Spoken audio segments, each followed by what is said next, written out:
As I'm driving to a rental property, I thought I'd create a video telling you how I can fill my rental vacancies within 48 hours of a listing. Now, I'm not a huge landlord, but in the past 5 years, I've acquired 8 rental properties, 4 of them being mine and 4 of them that I manage. And I've had pretty good success with figuring out good tenants, and I want to share it with you. This system works if it's your 10th rental and if it's only your first rental. Step number 1, prepare your rental. Listen, y'all, in the first 10 seconds of somebody viewing your listing, they're gonna know if they want to apply for it or not. So by preparing it, I mean, we need to deep clean this. If you can do it yourself, great.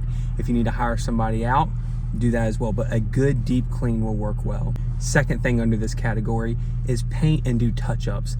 This is very little, minimal time that you can invest to make somebody love what they see. Fix all obvious issues, whether it's light fixtures, light bulbs that need to be replaced, cabinet hinges, cabinet doors, anything. You want to have a check-off list that you go through and fix everything before you get it listed.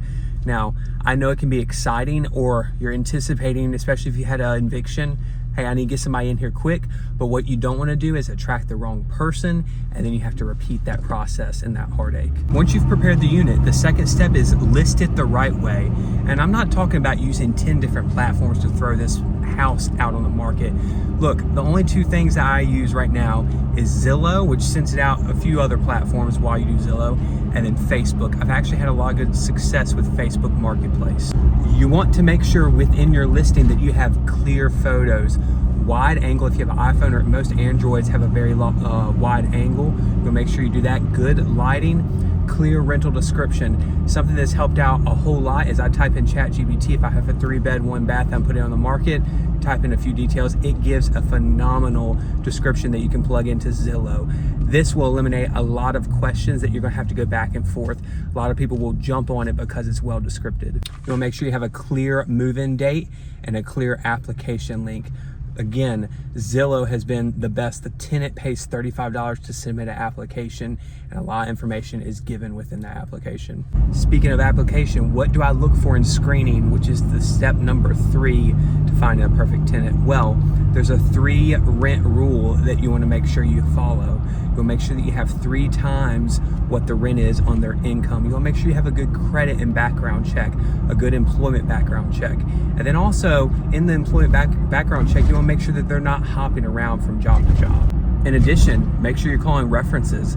Don't be lazy when you're checking in on the people. And I've noticed a lot of people that have been involved with HR or hiring team members are really good at being a landlord because they know what to look for, they research, and the research will pay off because you will have very little vacancies. I'm also going to throw in there that throughout the application process, communication has to be good. If it's taking a long time for them to respond to me, that's a huge red flag. If they're giving me drama stories or, hey, I need to move in quickly as possible, or anything like that, that's going to be a huge red flag. I've also ran into a lot of situations where they put on Zillow, hey, I make $5,000 a month, but there's no verification for bank statements or pay stubs or anything like that. And they have an excuse of, well, I just can't get it right now. Don't do it. They have to have verification. The 4th step we're going to be talking about is showings. What do I look for when scheduling showings? This is a rule that I've kind of changed. So I'm not going to do a showing until somebody has put in an application. And I know it's $35 they've spent, but if they're really serious about it, they're going to probably show up for a showing, because I've had many times where I've scheduled days, 3 or 4 showings in a day, and none of them showed up, which is super frustrating and a waste of my time. When they arrive to the showing, I want to make sure that they are respectful. I want to make sure that they're looking me in the eye, they're communicating well. Again, they're not starting any drama stories of why they need this house.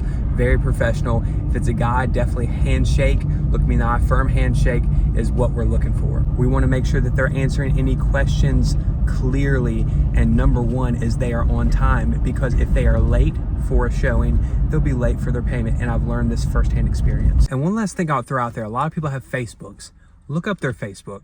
Facebook will tell a lot about a person, the things they share, the things they're interested in, their priorities, if they're involved in any type of drama. In fact, some people even post about their living conditions and what's taking place there. So always check Facebook. Step number 5, after all the other 4 steps are done, we're gonna lock them in once we've approved the person. I'm gonna send them an electronic lease followed up by a deposit. They have to produce a deposit quickly because that's gonna lock in the unit. I will not lock in a unit with somebody unless they've given me a deposit. This shows they are serious. If they're dragging their feet, or if they say, hey, I can give you some of the deposit now and some when I get paid next. No, it needs to be in full and pretty quickly. And that's it, y'all. That's what I do to find tenants in less than 48 hours. In my area, tenants, it is wild. I can post something and I'll get tons of applications, tons of inquiries about it. And you just gotta learn the things you have to do to filter through and find the right person. Drop a comment below and let me know what you do when you're screening your tenants. I'll be interested to know and see different people's opinions. And as always, hit the subscribe button, ring the bell, and I'm gonna be posting more content like this along with a lot more DIY videos coming up.